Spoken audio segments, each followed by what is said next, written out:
Hello everyone, I hope all are feeling well. जो भी जाओगे बढ़िया होंगे। और इस वीडियो में हम लोग देखेंगे जीडीपी क्या है और इसके क्या मायने हैं। सबसे पहले बात करें तो जीडीपी नई दिल्ली हरिकिस हाल ही में अपने एक खबर में पड़ी हुई कि वित्त वर्ष 2017-18 की तीसरी तिमाही में 7.2% की जीडीपी वृद्धि के साथ भारत ने चीन को 6.8% से पछाड़कर विश्व की सबसे तेज विकास दर वाली अर्थव्यवस्था का तमगा फिर हासिल कर लिया। अक्सर आपको अखबार में जीडीपी या विकास दर जैसे आर्थिक शब्द पढ़ने को मिलते होंगे। इसका अर्थ क्या है, इसमें वृद्धि एवं गिरावट का आशय क्या है, इन सारी चीज़ों के बारे में हम लोग इस वीडियो में देखेंगे। किसी देश में एक साल में कृषि, उद्योग और सेवाओं के रूप में कितना उत्पादन हुआ, उसकी आर्थिक स्थिति कैसी है, यह जानने का प्रचलित तरीका सकल घरेलू उत्पाद ग्रॉस डोमेस्टिक प्रोडक्ट यानी जीडीपी है। किसी देश में एक निश्चित अवधि में उत्पादन वस्तुओं और सेवाओं के मौद्रिक मूल्य रुपए के हिसाब से मूल्य को जीडीपी कहते हैं। हालांकि जीडीपी का आकलन करते वक्त सकल मूल्य वर्धन यानी जीवीए में टैक्स को जोड़ दिया जाता है और इसे सब्सिडी को घटा दिया जाता है। जीडीपी दो प्रकार से व्यक्त होता है, प्रचलित मूल्य यानी वर्तमान कीमतों पर और अस्थायी मूल्य यानी आधार वर्ष पर। जीडीपी जब अस्थायी मूल्यों पर होता है तो उसमें से मुद्रास्फीति के प्रभाव को हटा दिया जाता है।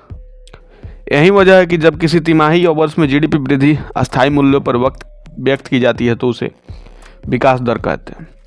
संयुक्त राष्ट्र राष्ट्रीय लेखा प्रणाली यूएनएसए के तहत सभी देश अपने यहाँ राष्ट्रीय उत्पादन या कहे तो राष्ट्रीय आय की गणना के लिए जीडीपी का तरीका अपनाते हैं। हमारे देश में केंद्रीय सांख्यिकी कार्यालय जीडीपी की गणना करता है।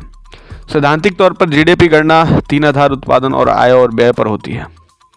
सीएसओ के मुताबिक जीडीपी एक संदर्भ अवधि में अर्थव्यवस्था के लिए सभी निवासी उत्पादक इकाइयों के सकल मूल्य वर्धन का कुल योग होता है।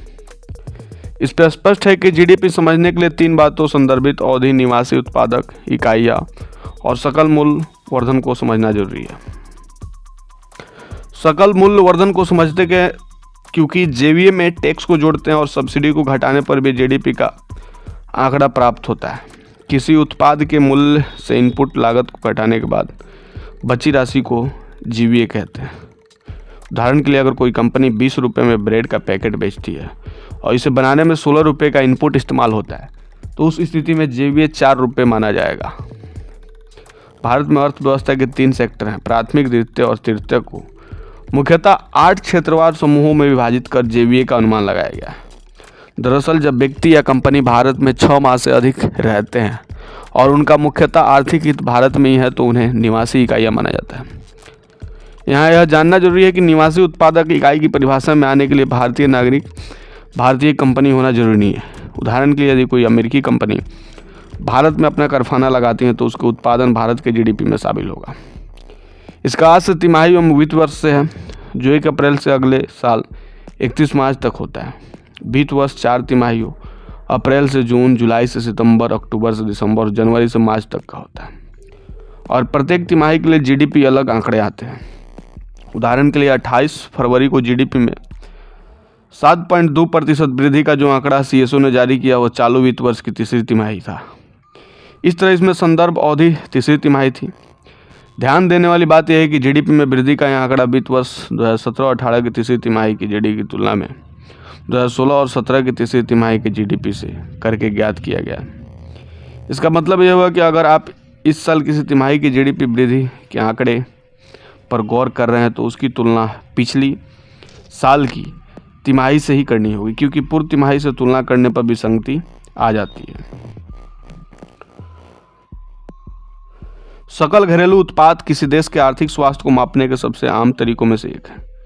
जीडीपी की परिभाषा किसी दिए गए वर्ष में किसी देश में उत्पादित सभी अंतिम वस्तुओं और सेवाओं का मूल्य है। इसमें कई कारक शामिल है जैसे निवेश, खपत, सरकारी खर्च, निर्यात, घाटा इत्यादि।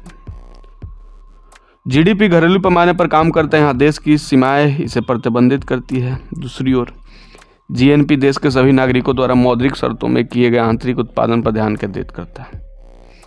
जीडीपी सकल घरेलू उत्पाद वह राशि है जो एक देश उत्पादन करता है। जीडीपी का तात्पर्य है सकल घरेलू उत्पाद से और यह किसी देश में एक समय अवधि के दौरान उत्पादित, बाजार में बेची गई सभी अंतिम वस्तुओं और सेवाओं में कुल मौद्रिक मूल्य का प्रतिनिधित्व करता है। जीडीपी मुख्यतः दो प्रकार की होती है, नॉमिनल जीडीपी और वास्तविक जीडीपी। नॉमिनल जीडीपी या चालू कीमतों वित्त वर्ष की प्रचलित कीमत में व्यक्त सभी वस्तुओं और सेवाओं के मूल्य को मापता है। वास्तविक जीडीपी नॉमिनल जीडीपी के विपरीत या किसी आधार वर्ष की कीमतों पर व्यक्त की गई सभी वस्तुओं और सेवाओं के मूल्य को भी बताता है। केंद्रीय सांख्यिकी कार्यालय के अनुसार सांख्यिकी और कार्यक्रम कार्यान्वयन मंत्रालय के तहत केंद्रीय सांख्यिकी कार्यालय भारत की जीडीपी की गणना, व्यापक आर्थिक डाटा एकत्र करने और सांख्यिकी रिकॉर्ड रखने के लिए जिम्मेदार है। जीडीपी का जो सूत्र होता है, निजी खपत प्लस सकल निजी निवेश, सरकारी निवेश प्लस सरकारी खर्च, निर्यात और आयात। जीडीपी की गणना आमतौर पर देश की राष्ट्रीय सांख्यिकी एजेंसी द्वारा अंतर्राष्ट्रीय मानक का पालन करते हुए की जाती है। नंबर 1 जीडीपी जो है यूनाइटेड स्टेट्स ऑफ अमेरिका है। उसके साथ ही यह किसी देश की सीमाओं के भीतर उत्पन्न सभी उत्पादन को गिनता है। जीडीपी बाजार में बिक्री के लिए उत्पादित वस्तुओं और सेवाओं से बना है। इसमें सरकार द्वारा प्रदान की जाने वाली रक्षा एवं शिक्षा सेवाओं जैसे गैर बाजार उत्पादन भी शामिल है। जीडीपी का जानक की बात करें तो आर्थिक असमानता और विकास के बारे में अपने विचारों के अलावा कुजनेस को किसी देश के आर्थिक उत्पादन को मापने के लिए सकल घरेलू उत्पाद की आधुनिक अवधारणा विकसित करने के लिए उनके कार्य के लिए भी जाना जाता है। नए दिशा निर्देशों के अनुसार भारत में आधार 2004 और 5 से संशोधित कर 2011 और 12 कर दिया गया है। जीडीपी का पूर्ण रूप जीडीपी किसी देश की समग्र आर्थिक गतिविधि का एक व्यापक माप है।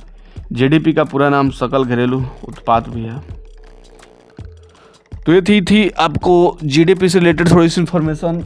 आई होप आपको बढ़िया लगा होगा। जल्दी मिलता है ऐसा है कोई नया वीडियो लेके, तब तक के लिए बाय बाय।